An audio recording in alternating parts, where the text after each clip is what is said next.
Estamos acá en el estudio con Tomás Reyes, director del Departamento de Ingeniería Industrial y de Sistemas de la Universidad Católica de Chile. Tomás, muchas gracias por venir, ¿ah? Muchas gracias a ustedes por invitarme. Tú estás en San Joaquín, ¿no? En general sí, sí, en Ya. el campus San Joaquín de la Universidad Católica. Ahí está la Escuela de Ingeniería. Qué bonito está ese campo, está gigante. Es una pequeña ciudad el campus, sí, ¿Y tú tiene... estudiaste ahí? Yo estudié ahí. Y era totalmente distinto. Yo me acuerdo de haber ido, fui hace poco, pero me acuerdo de haber ido hace 15 años atrás y, bueno, los árboles ya están más crecidos, por si. Sí, ha cambiado bastante, está más grande el campus. Lo bueno sí es que el crecimiento ha sido cuidadoso, o sea, las áreas verdes en general no han disminuido, No, sino que no. hemos crecido como en pisos de edificios, por decirlo de alguna forma. Y es un campus que, como yo decía, es como una pequeña ciudad. Tenemos de todo en el campus. Un campus muy bonito también. Sí, Entonces, grande es además. agradable. Sí. Sí, no, de verdad un lujo como campus. Vamos a hablar de la valoración de la empresa acá y de su gestión, Tomás. Eh, Cuando uno ve todas estas empresas tecnológicas que valen miles de millones, pasó lo mismo con la burbuja.com en los 90, fines de los 90, que una empresa que no facturaba nada, valía Sí. miles de millones. ¿Cómo se valora una empresa? Ya. Eh, yo creo que lo más importante ahí es entender que el valor que uno está como dispuesto a pagar o que puede calcular mediante distintas metodologías depende fuertemente de lo que esperamos hacia el futuro de esta organización. Ya, Obviamente lo que esperamos hacia el futuro tiene alguna relación, debiese tenerlo, con lo que ha pasado en la historia de esa claro. empresa. Pero más que el pasado nos interesa el futuro. Entonces podría ocurrir, como tú mencionas, que hay una empresa que a lo mejor uno la mira en los últimos años, una empresa naciente, Tesla en sus orígenes, por ejemplo. Amazon. Claro, Mm, cualquiera de estas tecnologías grandes en sus orígenes gastaba mucha plata, digamos, en sí, tratar de crecer nosotros y... decíamos quemar plata. Exacto, y apoderarse, entre comillas, de Mm, este mercado.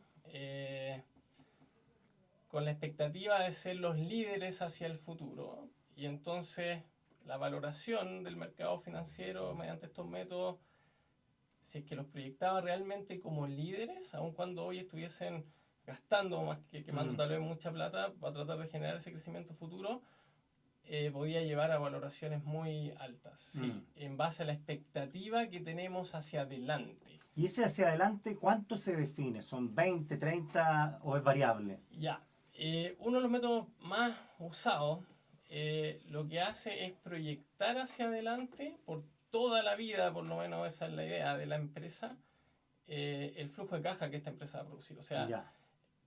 tratamos de cuantificar lo mejor posible, porque no hay una bolita de cristal, pero cuál va a ser como el ingreso neto, ingresos menos costos, gastos, etcétera, el flujo que la empresa va a producir hacia el futuro lo mejor posible, por la mayor cantidad de años posible, si es que es una empresa que creemos que Mm, va a vivir o durar muchos años, y luego tomamos esos flujos y los descontamos con una tasa, los penalizamos porque hay algo que en finanzas es muy importante, que es el valor del dinero en el tiempo, pero también porque hay riesgo en el flujo. mm. Entonces, los flujos de 10 o 20 años los penalizamos un montón para traerlos a lo que llamamos valor presente.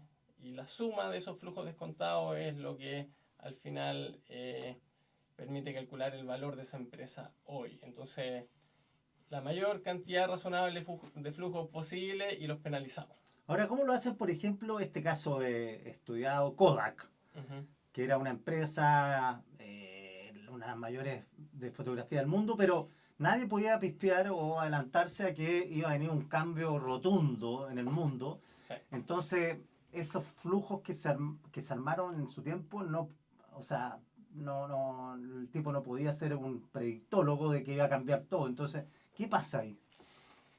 Eh, lo que pasa ahí es que, como tú dices, uno tiene una predicción que es la mejor posible, que en cierto sentido el que está valorizando esa empresa pone su visión futura, pone su Mm, creencia sobre ese mercado y esa organización en particular. Eh, y a medida que pasa el tiempo se revela nueva información que puede ser favorable porque a lo mejor ese mercado es aún más grande que lo que claro. pensábamos, o puede ser desfavorable porque en realidad hubo una disrupción de otra tecnología y toda Mm, nuestra expectativa de grandes ventas se derrumbaron. Y eso va a afectar el valor hacia arriba si la información no es positiva o Como hacia los, abajo si es como que es los fax. negativa. ¿Te acuerdas de los fax? Los fax Sí, desaparecieron. exacto. Mm, Entonces estas valoraciones son dinámicas en el mm. sentido de que cuando aparece nueva información hay que recalcular todo. Y, Y esa nueva información va a afectar el precio. y esa información, toda esa información para ponerle precio a una empresa, estos son modelos que se hacen con números, no hay intuición así como me tenga que ir bien. Hay gente que lo hace así, hay empresarios que Sí, al ojo sí. también. No, tratamos de que sea lo más cuantitativo posible, o sea, tratamos de, en el método más usado, tratamos de proyectar los ingresos que creemos que esta empresa va a tener, entonces vemos de qué tamaño creemos que va a ser ese mercado, cuál va a ser su participación, cómo eso va a redituar en ingresos monetarios, después la estructura de costos que tiene hoy, la proyectamos hacia adelante, vemos si tiene que hacer inversiones para crecer. Al final es un Excel, por ponerlo en Claro, palabras claro. simples, pero como no hay certeza de lo que va a ocurrir hacia adelante, igual hay que hacer supuestos que están muchas veces que salen de una intuición de alguien, Claro. digamos, o de tratar de proyectar algo que pasó en otro mercado, que pasó históricamente, porque van a haber supuestos de que en un comienzo a Kodak le iba a seguir yendo bien, digamos. Claro. Después apareció esta nueva información. Y que la disrupción, como mencionas tú, que iba a ser más lenta de lo que fue. Claro. O sea que esto no vamos en un proceso como los autos a combustión. Exacto. No, los autos a combustión se van a acabar en 10, otros dicen no en 20, otros en 30, entonces las inversiones van, bueno, dependen de eso. Sí, entonces Oye, la valoración va a depender de eso también. ya, y hay empresas que, viste, considerando que tienen un valor y necesitan adecuarse para mantener ese valor o hacerlo crecer. Estoy pensando en el retail, comercio electrónico y todo, que hemos tenido casos de empresas acá que valían tanto y valen menos, y las que valían poco valen mucho. ¿Cómo se van adecuando eso? Porque en algún momento hay algún toque de alerta para las empresas, si sabe la verdad que tiene que reformular su negocio, adaptarse para seguir agregándole valor a la empresa. Sí, ese es un desafío permanente. Volvamos tal vez al ejemplo de las grandes automotoras. Ya es como bastante claro que estamos en una transición hacia los vehículos eléctricos, Claro. ¿cierto? Entonces, si uno mira las valoraciones, las empresas que les va mejor hoy, que el mercado tiene mayor expectativa de valor, son las que creemos que van a dominar ese mercado. Entonces, las automotoras más tradicionales, tipo, no sé, Ford, General Motors, etcétera, van a tener que tratar de adaptarse y cuesta. Sí, pues cuesta. Porque tú dices, no, pero se pueden adaptar, pero cuesta mucho, Cuesta hay toda una cultura. sí. Y requiere mucha innovación, o sea, son competencias distintas probablemente las de ser exitoso en la industria del automóvil eléctrico que el de combustión interna. Entonces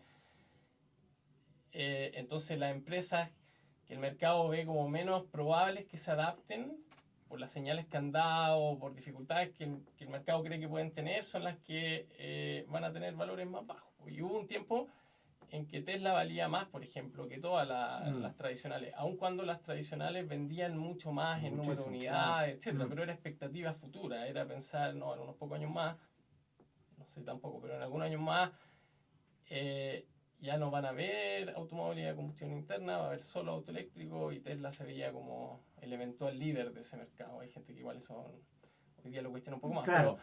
pero entonces era muy favorable hacia esa empresa en particular las distintas valoraciones. Ahora las valoraciones al final tienen, por lo que nos dices tú, tienen un asidero en número, no un acto de fe. Puede ser también un acto de fe para los visionarios, porque al final Bezos partió vendiendo libros por internet y terminó haciendo otra cosa totalmente distinta y transformándose en una empresa más grande del mundo.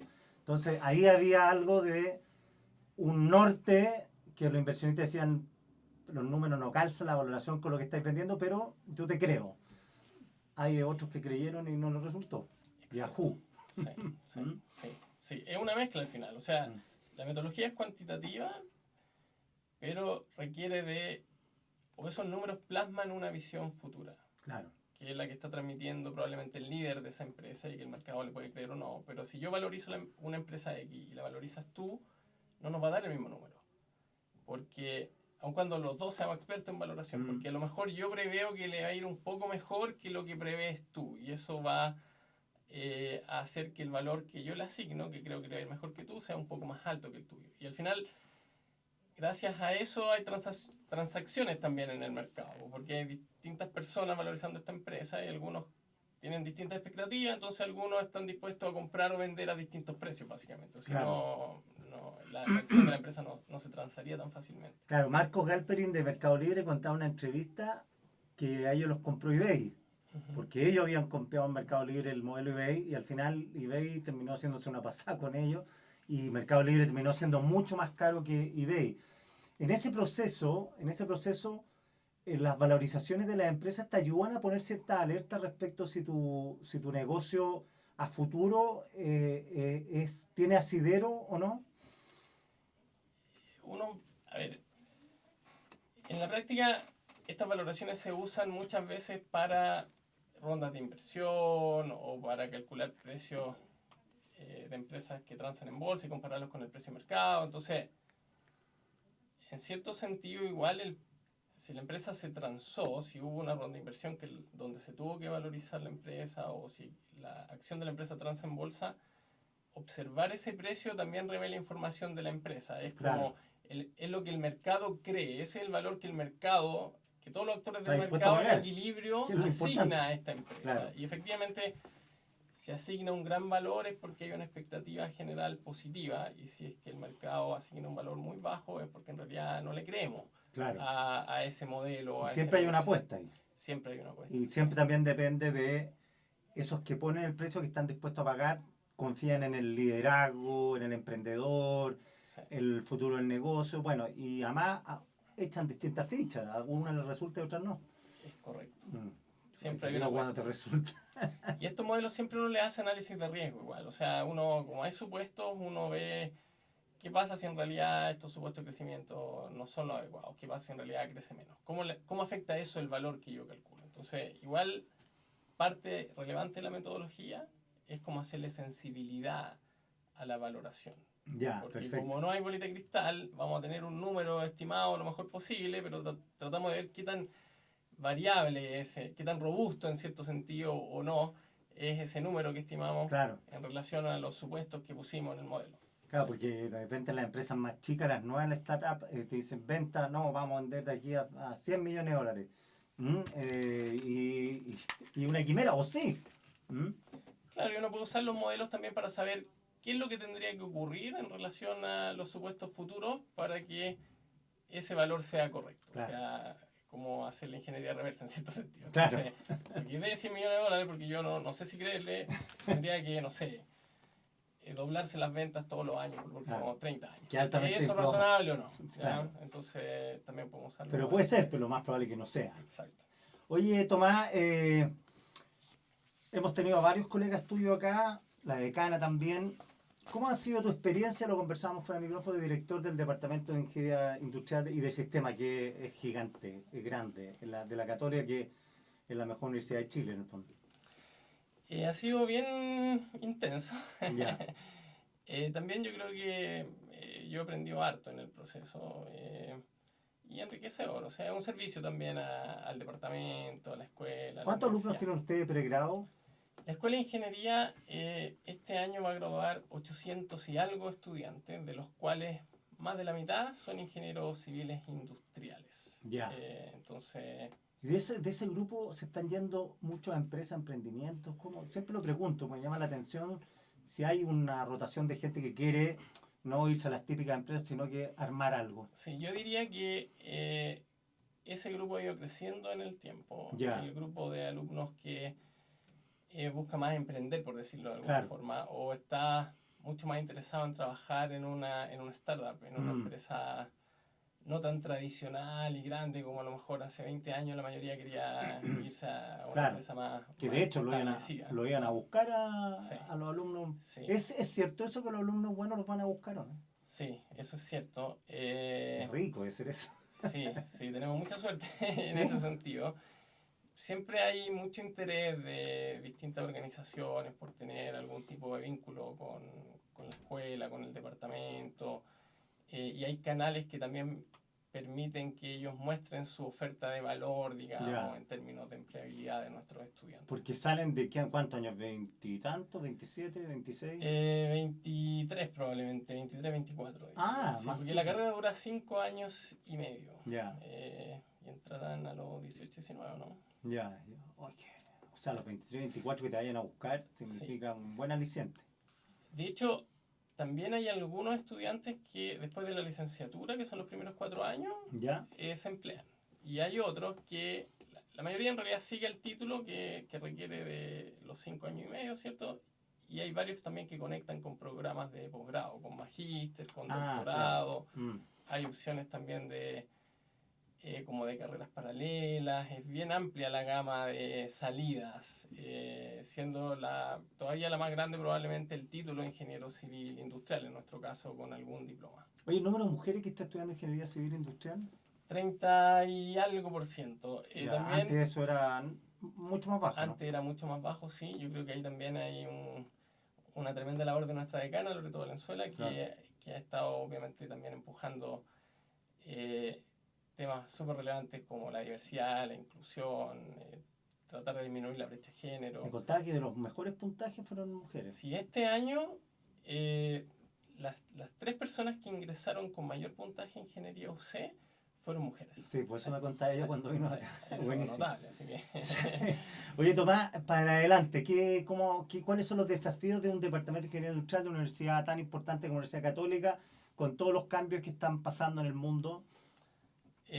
Sí, mira, yo, por listar algunos, yo creo que varias de estas cosas que te voy a mencionar hemos estado trabajando en ellas, pero Ya. obviamente hay cosas también por hacer. Podemos hablar de transformación digital, por decirlo en amplio, pero hay hartos temas tecnológicos. Tú lo has hablado con harta gente también, la inteligencia artificial, Claro. y cuál debiese ser su rol en la educación, cómo incorporamos o modernizamos nuestros cursos usando tecnología. Hartas cosas de esas hacemos, pero ha habido una disrupción importante en los últimos años, muy Sí, rápida. muy Entonces rápida. yo creo que todavía quedan ahí algunos desafíos. ¿Tú eres de los apocalípticos integrados con la inteligencia artificial? Mi visión de la inteligencia artificial es que es una herramienta más que tenemos que aprender a usar de forma correcta. No sé si es la mejor analogía, pero cuando apareció la calculadora probablemente debe haber ocurrido algo medio similar. Sí. Bueno, cuando apareció la imprenta, muchos alegaban porque se acababa la memoria, según la gente. Claro. Entonces, ¿y qué otros desafíos tiene? Temas de sostenibilidad también lo sabemos muy, muy relevante. El departamento también ha hecho, no sé, hemos tratado como de llevar lo que investigamos a la industria, a la sociedad. Hemos hecho algunos seminarios. Yo creo que es muy importante todo lo que es sostenibilidad. También seguir fortaleciendo una formación integral de nuestros ingenieros. Nuestros estudiantes, la mayoría de ellos tienden a ser líderes de distintas organizaciones en el país a medida que avanzan en su carrera. Entonces necesitamos fortalecer una visión sistémica. El mundo está cada vez más complejo, la relevancia de la ética también es muy importante, la integridad académica, etc. ¿Qué más? Diversidad e inclusión. Lo mencionábamos recién, pero en mi opinión es súper importante que le demos oportunidades a todos los talentos que tengamos. La Escuela de Ingeniería, la universidad también tiene varios programas de admisión especial, talento e inclusión, por ejemplo, que básicamente trata como de nivelar la cancha en términos de estudiantes que a lo mejor son brillantes, pero no han tenido tantas oportunidades como algunos otros. Exacto. Tenemos un programa también que se llama NACE, que es admisión desde científicos a emprendedores, que busca atraer a personas que a lo mejor durante su educación media han desarrollado algún talento especial, que también debido a eso y al tiempo que eso requiere, tal vez no les fue tan bien en la prueba como les podría haber ido, pero han generado este impacto, esta huella de alguna... Han sido líderes importantes. ¿Y eso en el pregrado? En general sí, son estudiantes de pregrado y ellos postulan, hay todo un proceso de postulación donde ellos muestran como cuál es este talento especial.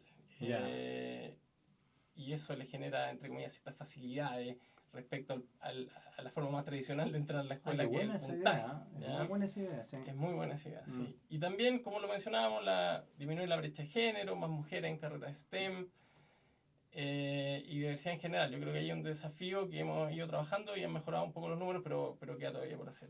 Tomás Reyes, director del Departamento de Ingeniería Industrial y de Sistemas de la Universidad Católica de Chile, muchísimas gracias por esta conversación. Muchas gracias a ustedes, que estén muy bien. Gracias por la invitación.